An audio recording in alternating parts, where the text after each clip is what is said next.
please. Today is Constitution Day, a day in which we celebrate the work of genius that's preserved in these very halls. 233 years ago today, our founders completed what for them was the work of a nation, but for humanity, a work for the ages, the Constitution of the United States of America.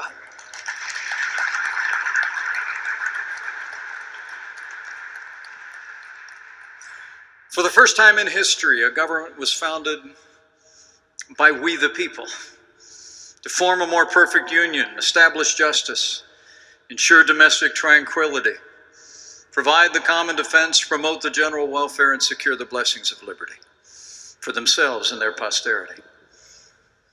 John Adams, our first vice president, aptly described our Constitution in his words as, quote, the single greatest effort of national deliberation that the world has ever seen. And so it was. But we all know the summer of 1787 didn't just happen.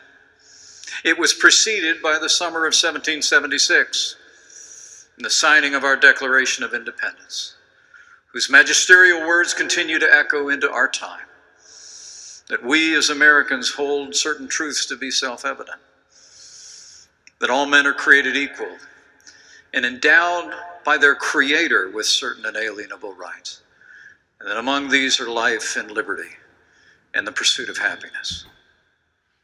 With those words, America laid the foundations for a government whose purpose, in the words of President Abraham Lincoln, was, and I quote, to elevate the condition of men, to lift artificial weights from all shoulders, to clear the paths of laudable pursuit for all. As the words inscribed on the walls of these national archives read, this building holds in trust the records of our national life and symbolizes our faith in the permanency of our national institutions. The Declaration of Independence and the Constitution are the greatest charters of freedom the world has ever known.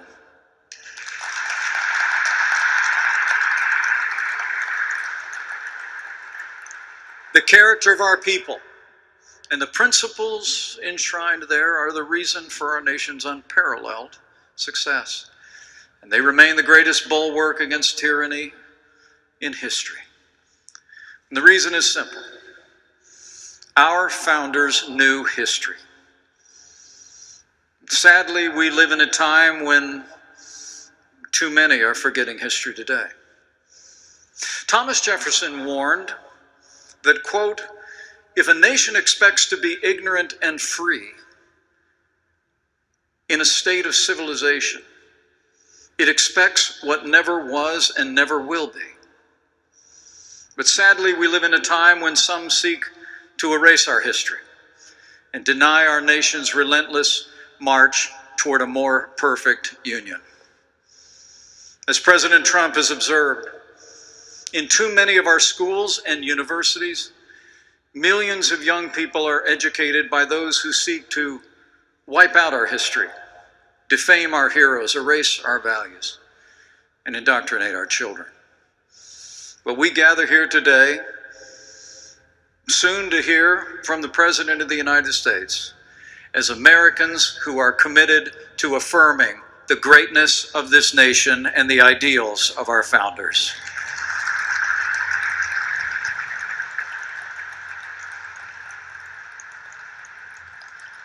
Our president understands what we all understand. If we don't teach the next generation the principles enshrined in these halls, we can't expect them to preserve them. No one can preserve what they do not love, and no one can love what they do not know.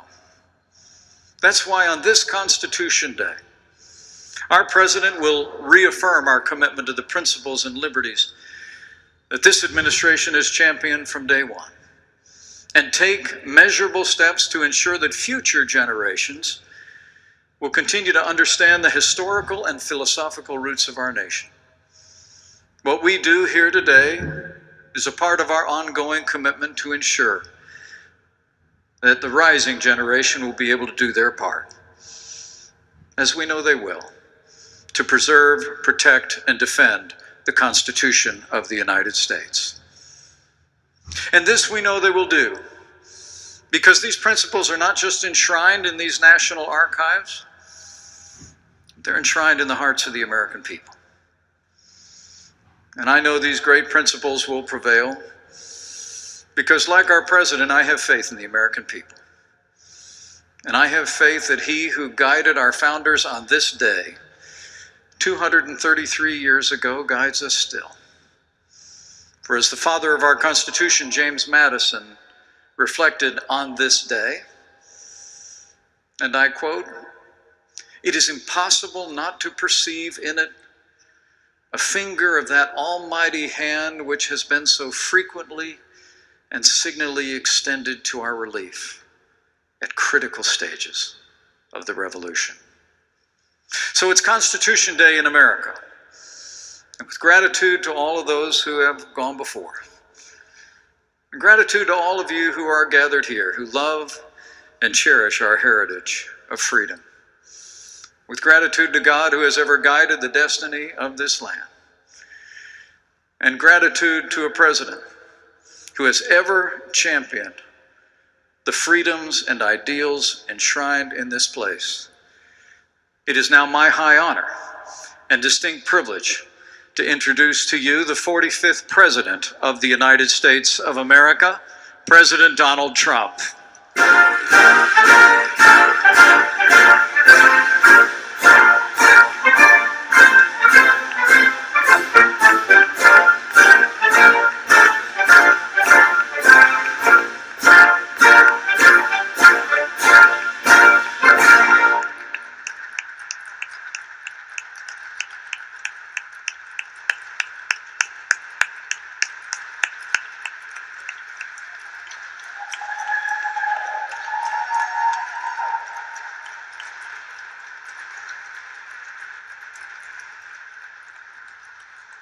Thank you very much. Thank you, Mike, great Vice President. I'm truly honored to be here at the very first White House Conference on American History, so important. Our mission is to defend the legacy of America's founding, the virtue of America's heroes, and the nobility of the American character. We must clear away the twisted web of lies in our schools and classrooms and teach our children the magnificent truth about our country. We want our sons and daughters to know that they are the citizens of the most exceptional nation in the history of the world.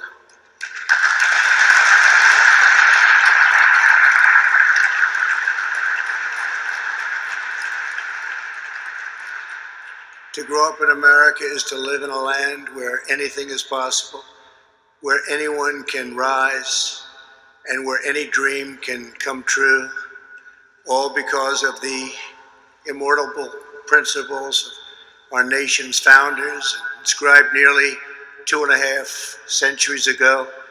That's why we've come to the National Archives, the sacred home of our national memory. In this great chamber, we preserve our glorious inheritance, the Declaration of Independence, the Constitution, the Bill of Rights. On this very day in 1787, our founding fathers signed the Constitution at Independence Hall in Philadelphia. It was the fulfillment of 1,000 years of Western civilization. Our Constitution was the product of centuries of tradition, wisdom, and experience. No political document has done more to advance the human condition or propel the engine of progress. Yet as we gather this afternoon, a radical movement is attempting to demolish this treasured and precious inheritance. We can't let that happen.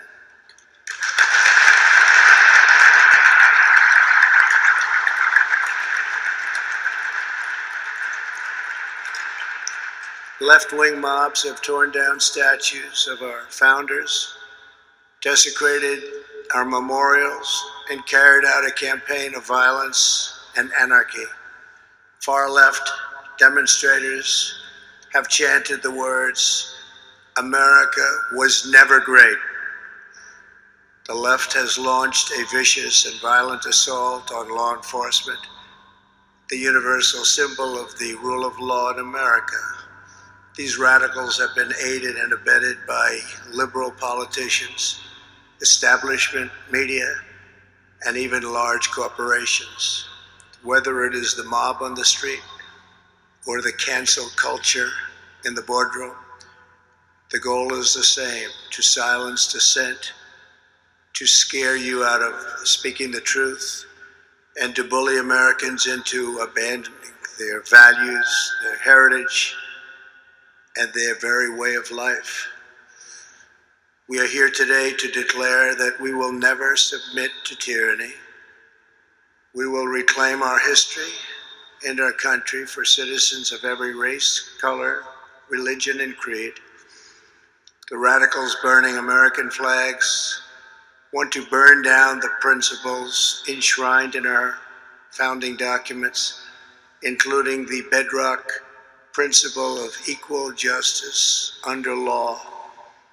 In order to radically transform America, they must first cause Americans to lose confidence in who we are, where we came from, and what we believe.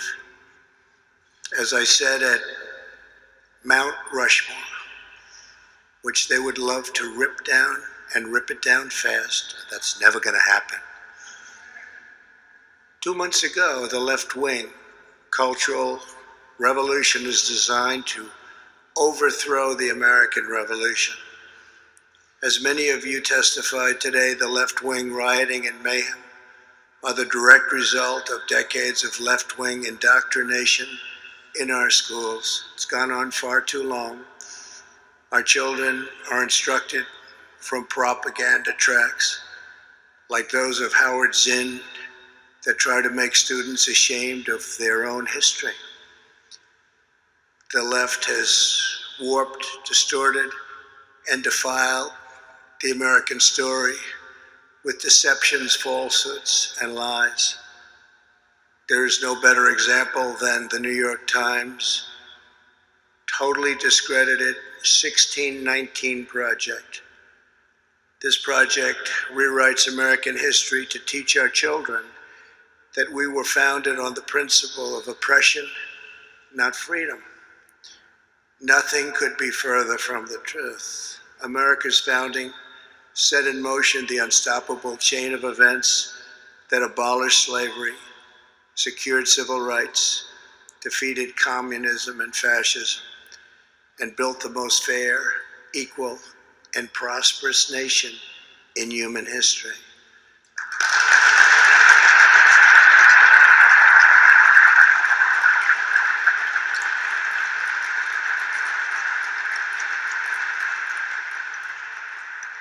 The narratives about America being pushed by the far left and being chanted in the streets bear a striking resemblance to the anti-American propaganda of our adversaries, because both groups want to see America weakened, derided, and totally diminished.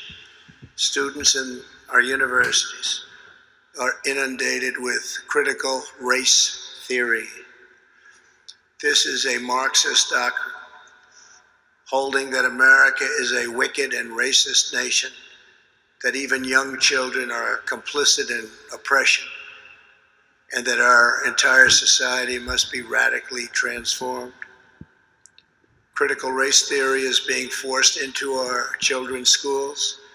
It's being imposed into workplace trainings, and it's being deployed to rip apart friends, neighbors, and families. A perfect example of critical race theory was recently published by the Smithsonian Institution. This document alleged that concepts such as hard work, rational thinking, and the nuclear family and belief in God were not values that unite all Americans, but were instead aspects of whiteness. This is offensive and outrageous to Americans of every ethnicity, and it's especially harmful to children of minority backgrounds who should be uplifted, not disparaged. Teaching this horrible doctrine to our children is a form of child abuse in the truest sense of those words. For many years now, the radicals have mistaken Americans' silence for weakness, but they're wrong. There is no more powerful force than a parent's love for their children, and patriotic moms and dads are going to demand that their children are no longer fed hateful lies about this country. American parents are not going to accept indoctrination in our schools, cancel culture in our work, or the repression of traditional faith, culture, and values in the public square. Not anymore.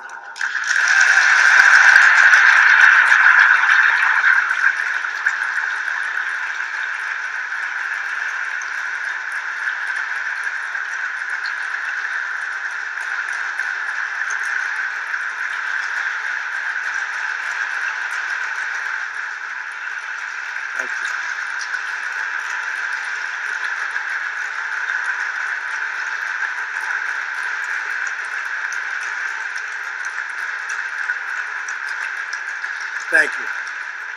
Thank you very much. We embrace the vision of Martin Luther King, where children are not judged by the color of their skin, but by the content of their character. The left is attempting to destroy that beautiful vision and divide Americans by race in the service of political power. By viewing every issue through the lens of race, they want to impose a new segregation, and we must not allow that to happen. Critical race theory, the 1619 Project, and the crusade against American history is toxic propaganda, ideological poison that, if not removed, will dissolve the civic bonds that tie us together, will destroy our country.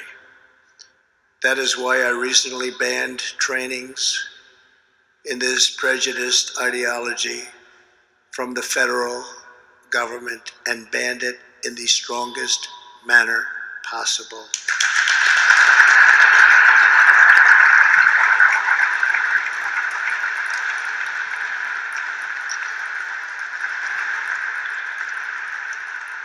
The only path to national unity is through our shared identity as Americans.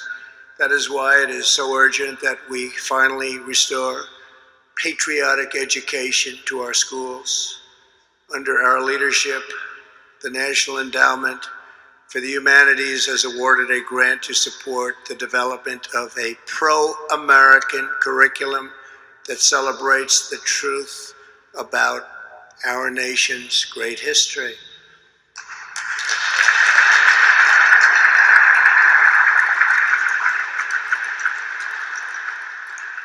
We are joined by some of the respected scholars involved in this project, including Professor Wilfred McClay. Wilfred, please. Thank you very much, Wilfred. Thank you. Dr. Peter Wood of the National Association of Scholars. Dr. Peter. Thank you. Thank you. And Ted Rebarber. Thank you, Ted. Thank you very much, Ted. Today, I'm also pleased to announce that I will soon sign an executive order establishing a national commission to promote patriotic education. It will be called the 1776 Commission.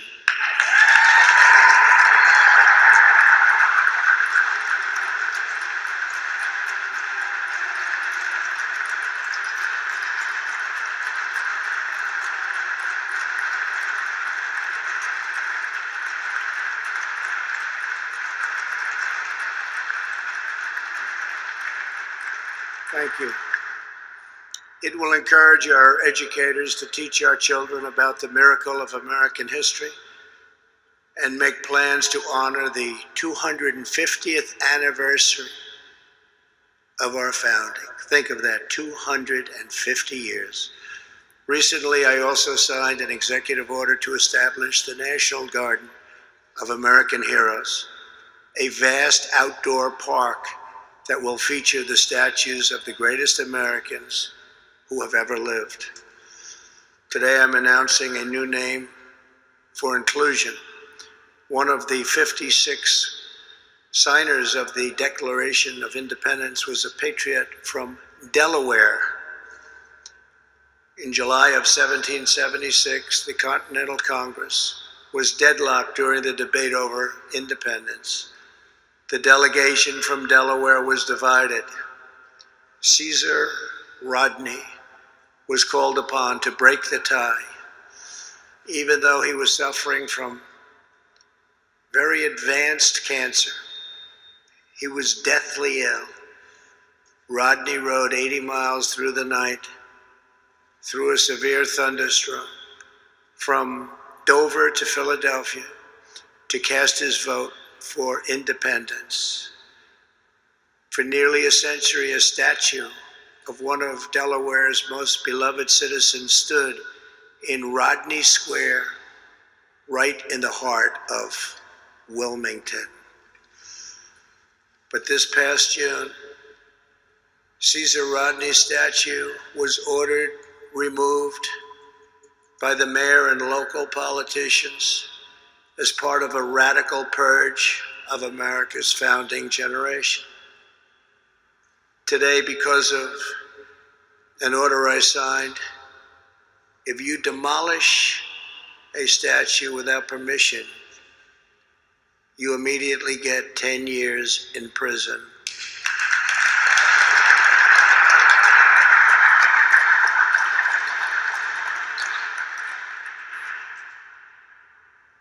And there have been no statues demolished for the last 4 months, incredibly, since the time I signed that act. Joe Biden said nothing as to his home state's history and the fact that it was dismantled and dismembered and a founding father statue was removed. Today, America will give this founding father, this very brave man who was so horribly treated, the place of honor he deserves. I'm announcing that the statue of Caesar Rodney will be added to the National Garden of American Heroes.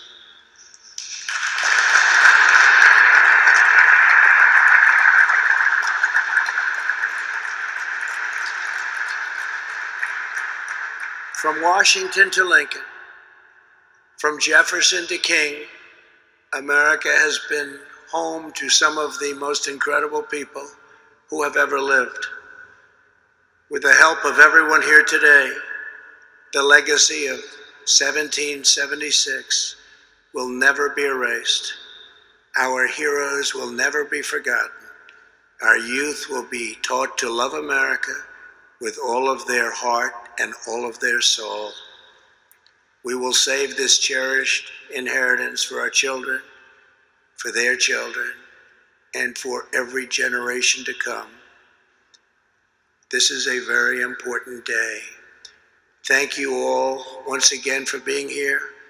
Now I will sign the Constitution Day proclamation. God bless you and God bless America. Thank you very much.